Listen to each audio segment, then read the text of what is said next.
Subodh Goswami ji, DCP Delhi police. Radhe Radhe. Radhe Radhe महाराज जी।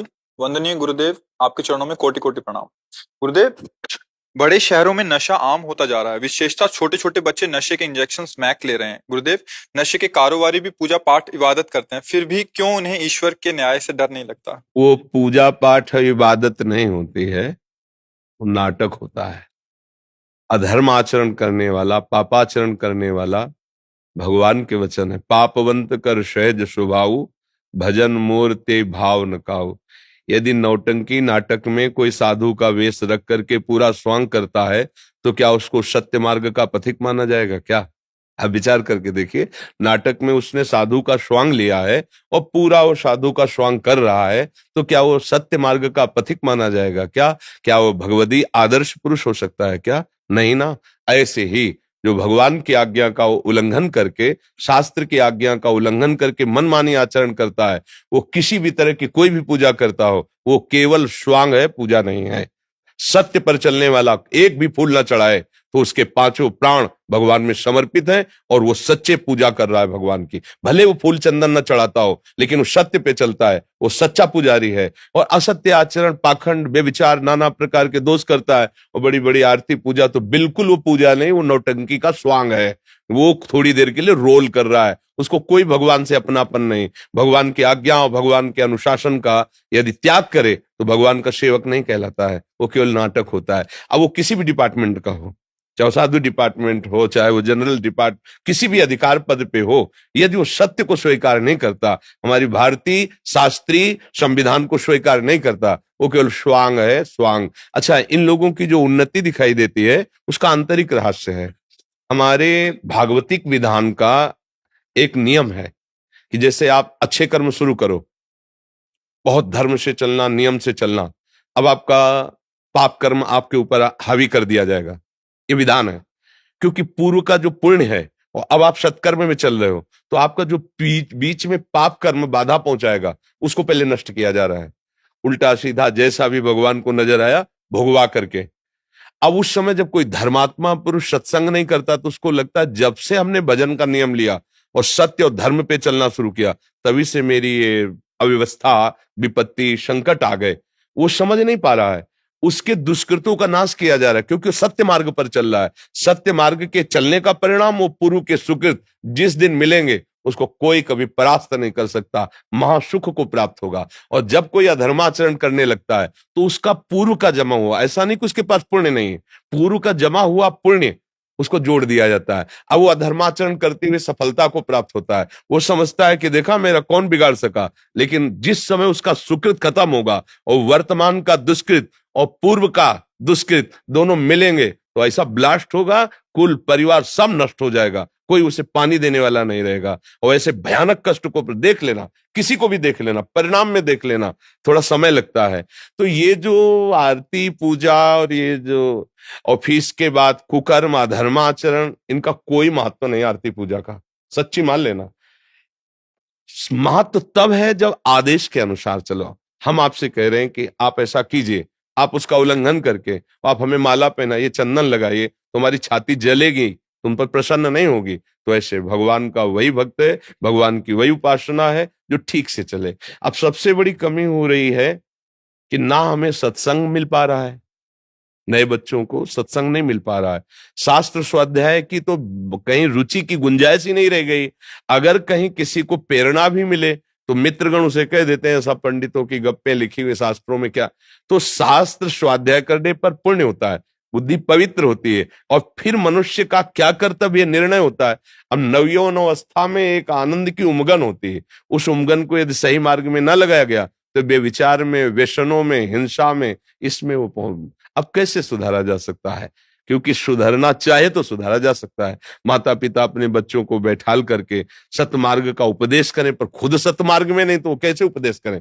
वो तो उपदेश करते हैं गिलास लाना, थोड़ा वो नमकीन उठा लाना, तो ला रहे हैं, शराब की बोतल रख रहे हैं, गिलास रख रहे हैं, उनको लग रहा है जब मेरे पिता पी रहे हैं तो कुछ तो ना है स्वाद, वो भी पी रहे हैं। अब वो समझ रहे सिगरेट बीड़ी पिताजी मंगा रहे हैं, हम पिए। अब वो बैठे हुए हैं और इतने वो मूढ़ता को प्राप्त हो रहे हैं कि उनको पता नहीं मैं जो आचरण कर रहा हूं हमारे बच्चे अनुकरण करेंगे। वो छोटी मोटी क्रियाओं को देखकर बेविचार में प्रवृत्त हो रहे हैं। पहले माता पिता अपने आप को शास्त्रीय सम्मत मार्ग पर लाएं, तब वो बच्चों को उपदेश कर सकते हैं। कई बार हम भी बहुत दुखी हुए हैं कि ये जो समय चल रहा है, ये आगे हमारे देश के लिए, हमारे भविष्य के लिए बहुत हानिकारक है। क्योंकि जहां मजबूत होनी चाहिए हमारी नींव, वहीं हम गड़बड़ हो रहे हैं। अभी 17-18 के हैं और वीर दोष से युक्त हो चुके हैं। कितने ऐसे बच्चे जिनको औषधियों के द्वारा वीर पुष्ट करने की सलाह दे रहे हैं, उनको आसनों प्राणायाम में लगा रहे हैं। ये अवस्था वीर नष्ट होने की है। क्यों नष्ट हो रहा है? क्योंकि ये मोबाइल है, जो चाहे देख सकते हैं, जैसा चाहे भाव विचार कर सकते हैं, और जब मित्रों से मिलते हैं तो उसे सुख का वर्णन करते हैं कि ऐसा करने से सुख मिलता है, ऐसा करने से सुख मिलता है, और वो सब सुख की लालसा में दुख यो नया, ये सब दुख देने वाले फिर ऐसी प्रवृत्तियां हो जाती है कि वही चल करके हिंसात्मक प्रवृत्ति वाले कानून का भारी भारी अपराध करके जेलों में पड़े हैं या तो मृत्यु का शिकार बनते हैं। और ये सब नई पीढ़ियां तभी सुधरेंगे जब कम से कम उनको ये बताया जाए कि मनुष्य जीवन कितना कीमती है और इसका उद्देश्य क्या है और सुख कैसे प्राप्त होता है। सुख केवल भोगों में नहीं है, भोगों में होता आप सबके पास है। हृदय से देखो, क्या विश्राम मिल गया? क्या गोस्वामी तुलसीदास जी जैसा कहते हैं कि जाकी कृपा लवलेश ते मतिमंद तुलसीदास हो, पायो परम विश्राम राम समान प्रभु। जैसे केवट कह रहा है, अब कछुनाथ न चाहे। क्या ये विश्राम है? नहीं, चाह पे चाह बढ़ती।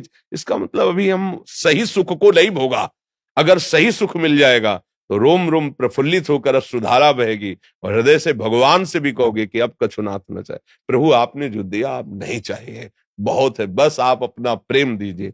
छोटे छोटे बच्चे, छोटी छोटी बच्चियां जो शास्त्र सम्मत जीवन व्यतीत करके हमारे देश के काम आ सकते हैं, वही अपने जीवन को नष्ट कर। अच्छा, कोई ना दंड दे तो स्वयं दंड देते हैं। कितने ऐसे हमारे सामने नवयुवक आए कि महाराज जी मैं आत्महत्या करना चाहता हूं। 8-8 10-10 बार हस्तमैथुन करके इतना मैं गिर चुका हूं कि अब हमारे सुधरने की गुंजाइश नहीं, ये लगता अपने जीवन को नष्ट कर। कैसे हम उनको समझाएं? अब ये अवस्था, जैसे 20 वर्ष तक आप ब्रह्मचर्य रहें, फिर गृहस्थ में जाएं, तो आपका कुछ नहीं बिगड़ने वाला। जैसे गेहूं की फसल है ना, एक किसानी भाषा में उसे गलेत कहते हैं। गलेत माने अभी बाली आ रही है, अब आप काट लीजिए, एक भी दाना आपको नहीं मिलेगा, और 1 महीने रुक जाइए, वो परिपक्व दाना हो जाए तो 60 मन 50 मन उसी में खेत में निकलेगा। ऐसे ही ब्रह्मचर्य की जब ये नव किशोर अवस्था होती है, इसको ब्रह्मचर्य में रखना चाहिए, और जहां वो पाणी ग्रहण संस्कार आदि गृहस्थ में जाए, कुछ नहीं बिगड़ेगा क्योंकि उसका ब्रह्मचर्य पुष्ट रहा है। अब वो अवस्था के अनुसार गृहस्थ का भोग करने के बाद उसे विरति हो जाएगी, क्योंकि पहले ब्रह्मचर्य रहा है। अब बुढ़ापे में ब्रह्मचर्य होकर भगवत ध्यान करते हुए वो सही मार्ग।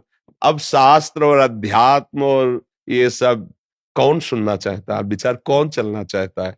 आजकल का खान पान, महंगी पिज्जा बर्गर, संसारिक वस्तुएं, रोटी दाल शुद्ध सात्विक भगवान को अर्पित करके पाने वाले बच्चे ही नहीं है। उनका संस्कार बन गया है ये छुट्ट-पुट्ट ऐसे। ये सब तमोगुण रजोगुण प्रकट करते हैं। दृश्य देखो, कौन बच्चा बैठकर एकांत में कोई संत वाणी कुछ ऐसा ना, बस वही संसारिकता, गेम खेलना, संसारिक दृश्य देखना। तो अब जो हम बाल्यावस्था से देखते हैं वही संस्कार हमारे पड़ते हैं। तो इसलिए हमें लगता है कि बच्चों से पहले माता पिता से प्रार्थना है, बच्चों को संभालने के पहले आप संभलिए। यदि आप शराब पीते हैं, आप मांस खाते हैं, आप व्यसन करते हैं, आप व्यभिचार करते हैं, तो आप आशा मत रखिए कि आपका बच्चा दैवी संपत्ति से युक्त हो जाएगा, आपका बच्चा बहुत अच्छे आचरण करेगा। आशा मत रखिए, क्योंकि आपके आचरण ही प्रथम आचरण है। आप ही पहले गुरु हैं। पुत्र का सबसे बड़ा गुरु मां होती है। मंदालशा ने अपने पुत्रों को निश्चय किया ब्रह्म प्राप्ति करानी है, तो सब पुत्रों को ब्रह्म प्राप्ति करा दी। एक पुराने में नौटंकी देखी थी जब बच्चे थे स्कूल में, सुल्ताना डाकू की। तो वो नौटंकी में दिखाया कि जो उसको फांसी की सजा का, तो उसने पूछा आपकी कोई अंतिम इच्छा? उनका माँ के दर्शन करना चाहता हूँ, एक बार गले लगना चाहता हूँ। माँ जी आई तो ऐसे दांत भर के नाक काट ली माँ की। ऐसा क्यों किया? बोले इस माँ का ही प्रताप है कि मैं फांसी में चढ़ने जा रहा हूं। जब पहली कलम चुराई थी स्कूल में तो माँ ने कहा था बहुत अच्छा बेटा, काम करेगी। बस हमारा उत्साह बढ़ गया कि मार्ग सही है, और मैं आज इतना बड़ा डाकू बना कि आज फांसी पे टंगने जा रहा हूं। माँ का कारण है। तो माता पिता अगर सही मार्ग में चल रहे हैं और सच्चे आचरण कर रहे हैं, तो मुझे लगता है कि बच्चों को ज्यादा उपदेश देना नहीं पड़ेगा। हम लोगों के घर में पिताश्री ऐसे महात्मा थे, गृहस्थ में रहते हुए भी कि संत महात्मा आते, भगवत चर्चा, सब चरण धो, चरणामृत पान करो, इन साष्टांग दंडवत करो, जब प्रसाद पाए इनकी थाली धो, उसका प्रताप हुआ कि हम भी बाबा जी बन गए, हम भी भगवान के मार्ग के पथे। अगर संतों की जूठन न मिली होती, संतों के चरण न धोए होते, संतों के वचन न सुने होते, तो संत बनने की क्षमता थोड़ी हमारे हृदय में आती, वही विषय भोगों में जाती। तो हमें लगता है माता पिता को सावधान होकर के अपने जीवन को पवित्र बनाएं और हमारे भारत की नवीन पीढ़ी बच्चों को सतमार्ग का उपदेश करें। कोई भी बच्चा नशा करेगा या व्यभिचार करेगा, कैसे आगे बढ़ पाएगा? वीर शक्ति स्मरण शक्ति है, वीर ही नष्ट हो गया तो स्मरण शक्ति नष्ट हो गई, बल नष्ट हो गया, उत्साह नष्ट हो गया, धैर्य नष्ट हो गया, सत्य नष्ट हो गया। ब्रह्मचर्य बहुत बड़ी चीज है, लोग जिसको एकदम खिलवाड़ समझ रहे हैं, ये तुम्हारा जीवन भी है, तुम्हारी मृत्यु भी है, तुम्हारा धर्म भी है, तुम्हारा अधर्म भी है। अगर धर्म पूर्वक गृहस्थ में रहकर संतान उत्पत्ति करो, भगवान की पूजा हो रही, अधर्माचरण करके बेविचार करो, अपना नाश कर रहे हो। जब पाप का फल आएगा तो कोई नहीं बचा पाएगा, कोई भी पद, कोई भी प्रतिष्ठा, कोई भी ऐश्वर्य, वो सब दिखावा हो जाता है। हृदय जलेगा तो पद क्या करेगा? ये कर्म बहुत बलवान है। अवश्य में भोक्तव्यम कृतम कर्म शुभाशुभम। इसलिए सबसे प्रार्थना है, डरो, अधर्माचरण से डरो, व्यसन से डरो। आनंद की जो उमगन होती है वो नशे से हम नष्ट करते हैं, चाहे शराब हो, चाहे ड्रग्स हो, चाहे गांजा हो, चाहे भांग हो।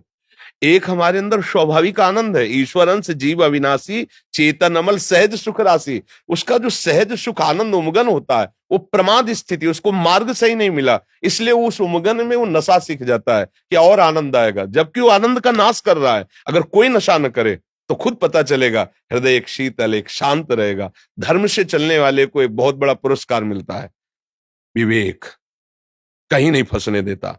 और अधर्म से जो आचरण करते हैं उनको सबसे बड़ा दंड मिलता है, अज्ञान, वो फंसते चले जाते हैं।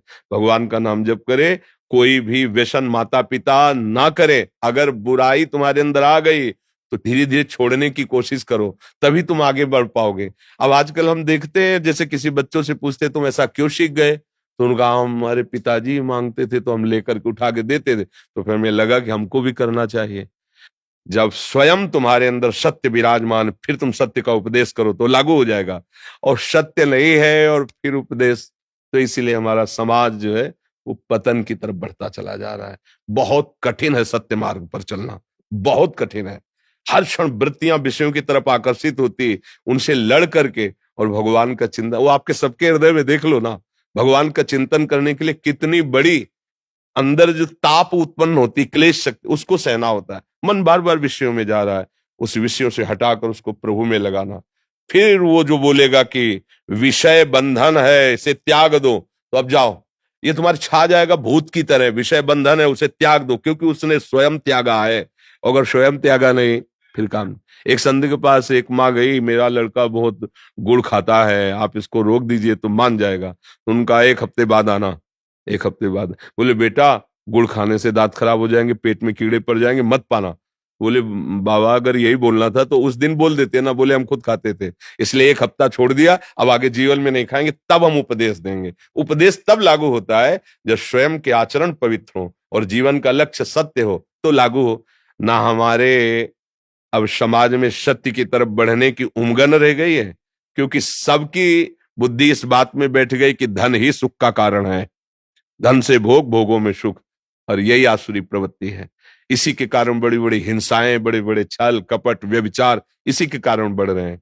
सुख का कारण भगवान की एक एक वृत्ति के द्वारा भजन रूपी पूजा करना। जैसे आप हो, सरकारी पद पे हो, जो आसुरी प्रवृत्ति के लोग हैं उनको दंड देना आपकी पूजा है। जो अधर्माचरण करते हैं, कानून के अंतर्गत रह करके उनको दंड देना है, भगवान की पूजा है। भगवान का स्मरण करते हुए, भगवत भाव रखते हुए, सत्य मार्ग में चलते हुए अधर्माचरण वालों को बख्शो नहीं, ये तुम्हारी सबसे बड़ी पूजा होगी। जितना अधिकार मिला है, अधिकार की सीमा के अंतर्गत जो है, अगर वो अधर्माचरण करते मिल जाए तो चाहे जितना हमें वो अनुकूलता दे, अनुकूलता किसी भी तरह की नहीं स्वीकार करनी चाहिए, यही भगवान की पूजा हो जाएगी। और कोई, जैसे आप बताए ना कि आरती पूजा करते हैं, फिर वो भगवान को नहीं पसंद है, आप सच्ची मानना। भगवान को सोने का सिंहासन पसंद है क्या? एक पर्वत है यही भूमंडल पे 4 लाख योजन का, जिसका नाम सुमेरु है, और पूरा का पूरा सोने का है। 4 लाख योजन चौड़ा, 4 लाख। रत्न गर्भा पृथ्वी है। जैसे लाल मिट्टी पीली मिट्टी निकलती है, ऐसे सोना चांदी हीरे जवाहरात से निकलते हैं। रत्न गर्भा समुद्र को कहा है। उनको चाहिए क्या? तुम्हें 100-200 ग्राम सोने का मुकुट बना दो, अधर्माचरण करो और भगवान राजी हो जाएंगे। तुमने 100-200 ग्राम सोने का मुकुट बना दिया, हमारे बड़े भाग्य। अरे उनकी सृष्टि की तरफ देखो, मारा घूम रहा है वैभव, अनंत वैभव उनका है। उनको क्या चाहिए?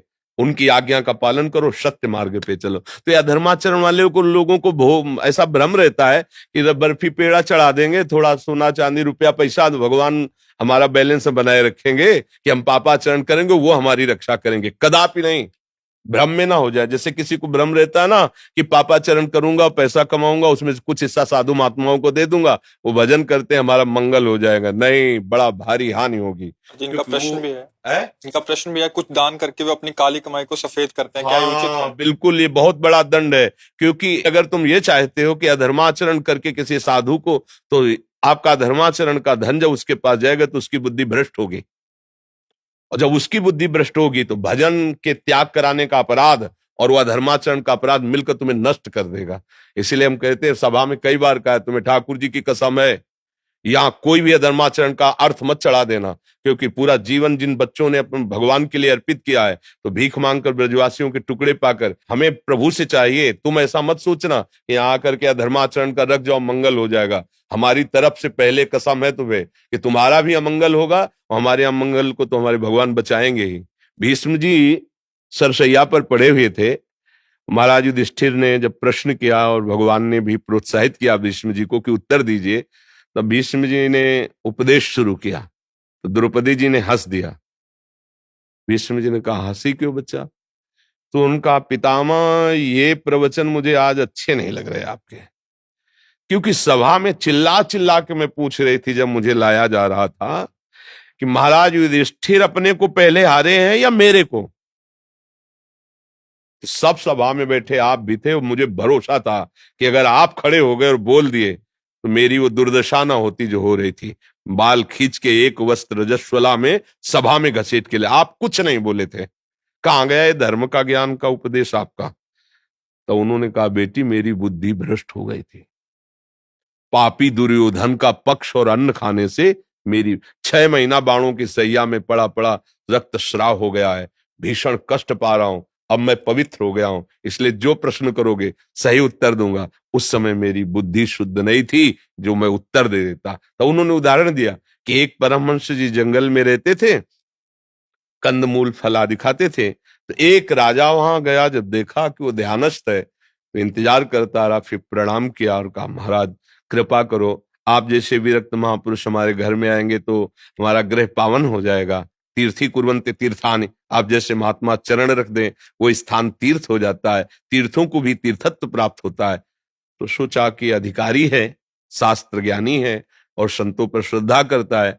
चले गए, महल में गए, सुंदर सुंदर भोग विलास की सामग्रियां सब खाई पी। शास्त्र निषेध करता है, राजन्न का निषेध करता है। वैरागी को उतना ही सात्विक पदार्थ भगवान को अर्पित करके, अल्पाहार लघुहार जिसमें आप ब्रह्मचर्य रह सके, आपकी बुद्धि शुद्ध रह सके, मतलब जैसे रजोगुणी पुरुष पाते हैं वैसा निषेध किया गया। ऐसा नहीं मनमानी तुम खाओ पियो तो तुम्हारी बुद्धि भजन में लग जाएगी। और खा पी के खूब अच्छे से राज सम्मान पा करके आए, भजन में अरुचि, वही महल का चिंतन, वही भोगों का चिंतन। यार कब राजा आएगा कि दोबारा बुलाएगा? अब कंदमूल फल खाने वाले, भजन छूटा, चिंतन राजा का। अब चिंतन इधर हुआ तो तपस्वी थे, तुरंत राजा पहुंचा, महाराज पधारिए। आज कुछ नहीं बोलना पड़ा, पीछे ही चले गए। महल में पाए और देखा ऐसे, तो एक श्रृंगार कक्ष में हार टंगा हुआ था हीरों का। तो अवसर लेकर के, क्योंकि दास दासियां सेवा में नहीं, स्वयं राजा और रानी थे, तो वो हार लिया और झोली में डाल लिया, प्रसाद पाया और जय हो करके चलो। रानी जब श्रृंगार को शाम को बैठी तो देखा हो, तो उनका, महाराज अपने इस निज महल में अपनी जो दास दासियां हैं, बिल्कुल कहीं उनका आना जाना नहीं, तो हार चुराएंगे क्यों? मुझे लगता है जिन संत भगवान को तुम लाए थे वो हार चुरा के ले गए। वो कहा, ऐसा मत कहो, हमारे देश के पावन पवित्र संत तुम्हारे हार को क्या करेंगे? तो उनका, महाराज आप कुछ भी कहो, मेरा दृढ़ विश्वास है कि हार आपके संत ले गए। बोले हम दूसरा बनवा देंगे, आप शब्द मत उच्चारण करना।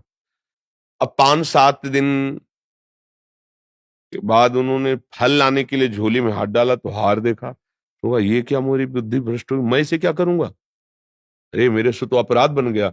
हार लिया और वहीं से चिल्लाते हुए राज दरबार, महाराज मैं चोर हूं, मैंने आपके महल से हार चुराया। बोले महाराज बस आपकी परीक्षा के लिए मैंने हार आपकी झोली में डाला था, आप तो संत हैं, क्योंकि सभा के हृदय में संतों के प्रति दोष बुद्धि हो जाएगी, इसलिए धर्मात्मा राजा ने तत्काल बात बदल दी। चलो महाराज, महल ले गए और कहा महाराज आप ही चुरा ले गए थे, आप ही वापस करने, और मेरी समझ में नहीं आया।